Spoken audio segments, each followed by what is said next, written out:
नमस्कार बच्चों। तो ये मौसम नहीं है बहाने बनाने का, अब तो वक्त आ गया है कर्तव्य दिखाने का। जी हाँ बच्चों, स्वागत है आप सभी का एक बार फिर से आपके अपने ही यूट्यूब चैनल आपकी पाठशाला में। बच्चों, जैसा कि आप देख रहे हो, इसमें हम बात करने वाले हैं सामाजिक विज्ञान यानी सोशल साइंस के एमसीक्यूज क्वेश्चन जो 30 में 30 आएंगे। वो निश्चित है इसी एक ही सिंगल वीडियो को देखने के बाद आपको किसी भी मॉडल क्वेश्चन पेपर की एमसीक्यू वाले प्रैक्टिस करने की आवश्यकता नहीं पड़ेगी। हाँ, आपको बता दें, हमने इसी तरीके से एक वीडियो साइंस का भी बना के दिया हुआ है। आपको वो वीडियो सिंगल वीडियो देखना है फॉर एमसीक्यूज क्वेश्चंस, क्योंकि आपके एग्जाम आपके काफी नजदीक आ गए हैं। तो बिल्कुल एकदम जबरदस्त करतब दिखाने का टाइम आ चुका है और आपको ऐसे ही सेलेक्टेड बातें आपको बताऊंगा। और वीडियोस कई सारी अपलोडेड हैं ऑलरेडी, जाके चैनल पे विजिट करिए और देखिए। उनको देख लेना बहुत जरूरी है, क्योंकि बहुत ही सेलेक्टेड बड़े अच्छे उसमें टॉपिक्स डिस्कस किए गए हैं। जैसे मैथ्स के अभी एक वीडियो मैंने अपलोड किया हुआ है, जिसमें 8 से 10 नंबर के क्वेश्चन वहां से मैच करेंगे ही करेंगे, और सिंपल एक वीडियो है। तो इसी तरीके से आपको इंग्लिश के भी बहुत सारे मिल जाएंगे। आपका उसमें कैरेक्टर स्केच का है और उसके क्वेश्चंस हैं, और हिंदी के भी कई सारे वीडियोस आपको मिलेंगे, और भी वीडियोस आते रहेंगे आपके एग्जाम तक होने तक। राइट, तो चलिए बिना देर के शुरू करते हैं। फिलहाल इसमें जो क्वेश्चन है, इनको हल्के में लेने की गलती तो बिल्कुल मत कीजिएगा मेरे बच्चों।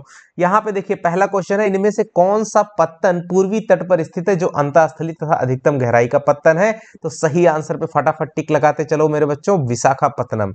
अगले क्वेश्चन पे बात करते हैं, 2 नंबर, निम्नलिखित में से कौन सा परिवहन साधन भारत में प्रमुख साधन? तो बच्चों, सड़क परिवहन साधन सबसे प्रमुख साधन है हमारे यहाँ भारत में।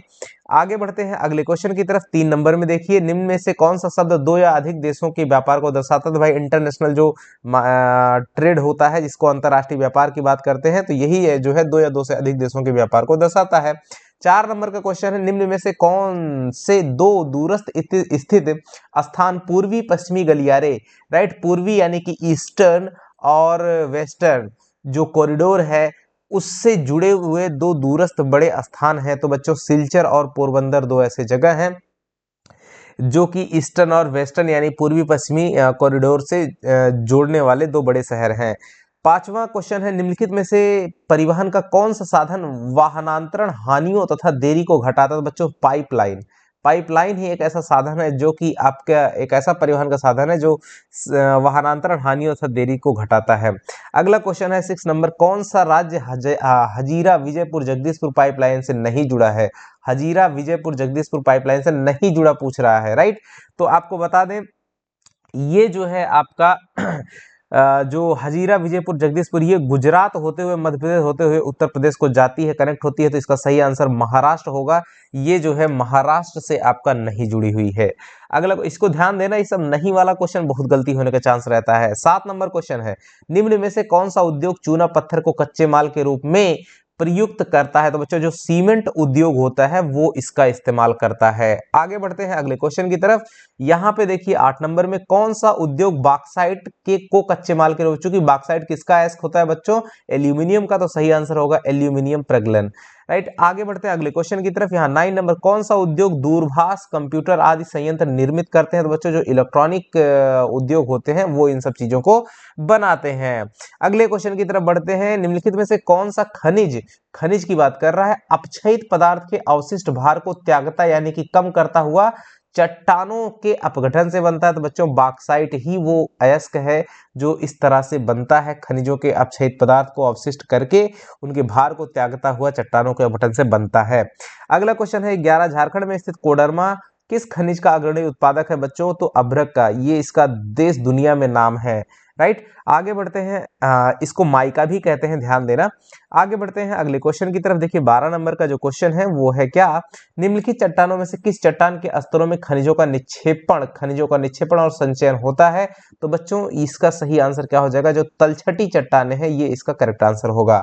आगे बढ़ते हैं, मेनाजाइट रेत। ये जो मेनाजाइट है, रेत में निम्नलिखित में से कौन सा खनिज पाया जाता है बच्चों? तो इसमें थोरियम पाया जाता है, थोरियम 90।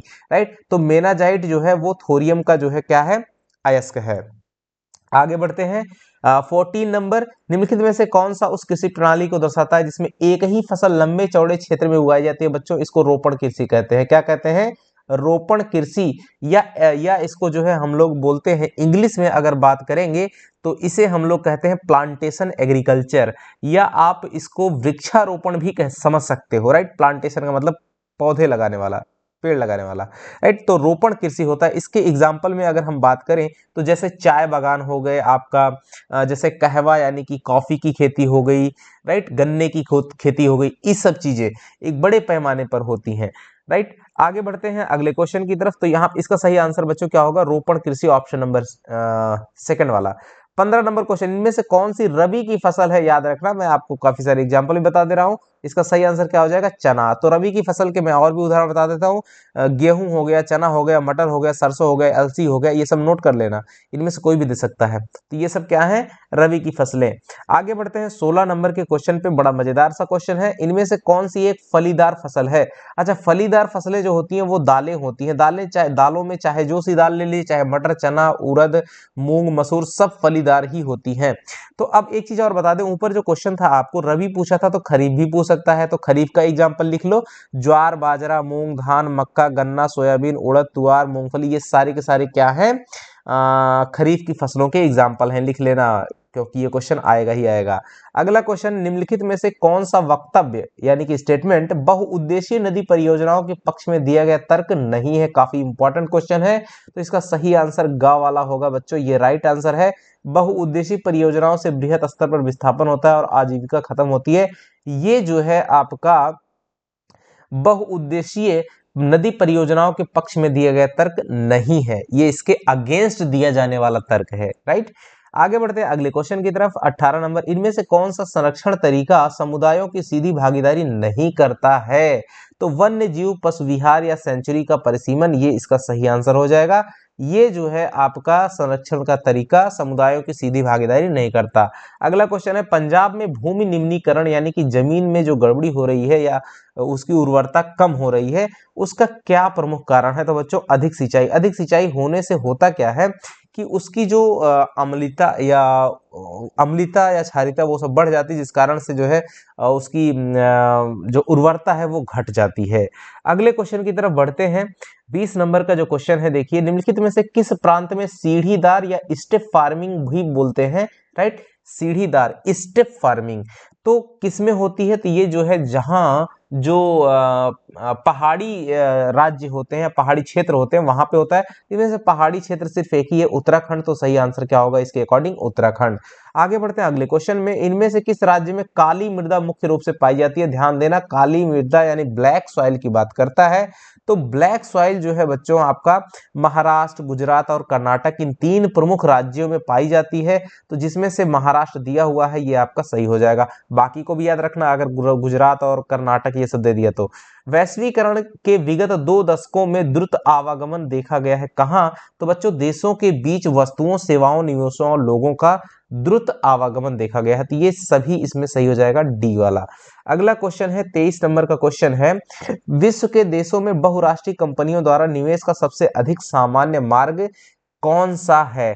तो बच्चों, जो ये क्या काम करते हैं, ये स्थानीय कंपनियां, जो लोकल कंपनी होती है उसको खरीद लेना, ये सबसे सिंपल तरीका उनका होता है। बच्चों, वीडियो पसंद आ रहा हो तो लाइक जरूर करिएगा, आपका एक लाइक मुझे मोटिवेट करता रहता है।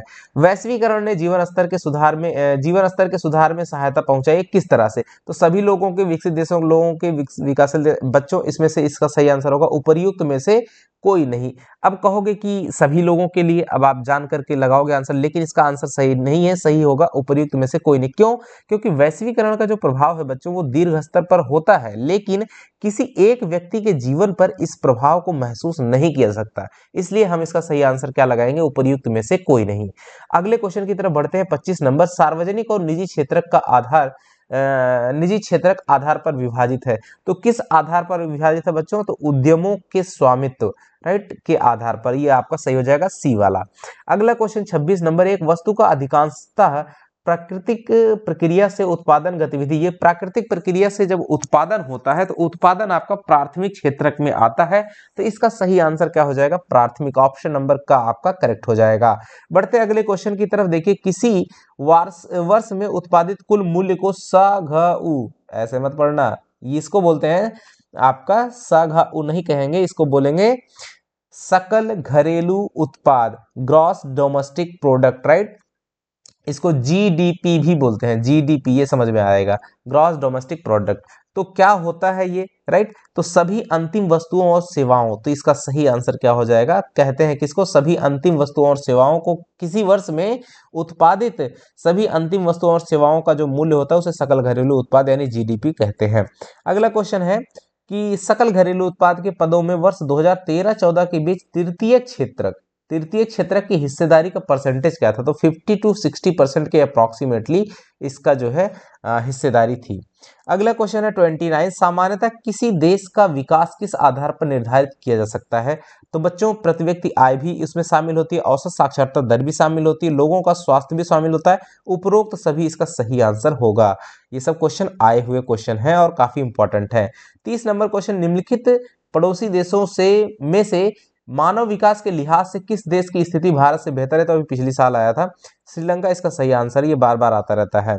अगला क्वेश्चन काफी इंपॉर्टेंट है, मान लीजिए कि एक देश में 4 परिवार है, कितने परिवार हैं, 4 परिवार हैं, इन परिवारों की प्रति व्यक्ति आय जो है 5,000 रुपए है, तो अगर टोटल आय की बात करेंगे तो 5,000 गुणे 4 कर देंगे तो ये 20,000 आपकी प्रति व्यक्ति आय बन जाएगी, राइट। तो इस तरह से आपका बन जाएगा। अब उसके बाद जो है, अब क्या कह रहा है कि अगर 3 परिवारों की आय 4,000, 7,000, 3,000, तो इनको जोड़ लेंगे, तो टोटल अगर हम जोड़ेंगे तो 4 7 4 11 11 और 3 14 यानी कि 14,000 हो जाएगा। और मान लेते हैं चौथे परिवार की आय x रुपया है और बटे में टोटल परिवार कितने हैं 4, तो उनकी औसत आय, जिसको हम लोग प्रति व्यक्ति आय भी कहते हैं, इसी ध्यान देना, प्रति व्यक्ति आय को ही हम लोग क्या कहते हैं, औसत आय, औसत आय। तो इसमें आपको निकालना ही औसत आय था, तो औसत आय कितनी हो जाएगी, 5,000 रुपया। यहाँ x नहीं रहेगा, यहाँ 4 रहेगा क्योंकि 4 परिवार हैं। तो अब यहाँ से क्या बन जाएगा, x इक्वल टू 5 से इसमें मल्टीप्लाई करेंगे तो ये हो जाएगा 20,000 और माइनस 14,000, ये बराबर आ जाएगा 6,000। तो 6,000 रुपया आपका करेक्ट आंसर हो जाएगा। तो इसका सही आंसर क्या हो जाएगा, 6,000 रुपीज, ऑप्शन नंबर डी। अगला क्वेश्चन है 32, इनमें से कौन बहुजन समाज पार्टी के संस्थापक, तो भाई माननीय श्री काशीराम जी थे, सही आंसर का। भारतीय जनता पार्टी का मुख्य प्रेरक सिद्धांत क्या है, तो ध्यान देना, इसका सही आंसर क्या होगा, समग्र मानवतावाद, या इसको हम लोग कहते हैं एकात्म मानवतावाद। आगे बढ़ते हैं और लास्ट क्वेश्चन है इसका, बस मात्र 34 क्वेश्चन आपको बता रहे हैं, इनमें से एकदम समझिए कि सुपर फाड़ छप्पड़ फाड़ क्वेश्चन है ये सब। 34 नंबर, भारत में कहाँ औरतों के लिए आरक्षण की व्यवस्था है, तो भाई पंचायती राज की संस्थाएं, ये आपका करेक्ट आंसर होगा। आई होप कि बच्चों आप इंजॉय करेंगे और मौज मस्ती से जाकर के एकदम पूरा छाप के चिपका के आएंगे, राइट। और मिलेंगे ऐसे ही कुछ और जबरदस्त वीडियो लेकर के आपके साथ में, तब तक के लिए नमस्कार, जय हिंद बच्चों।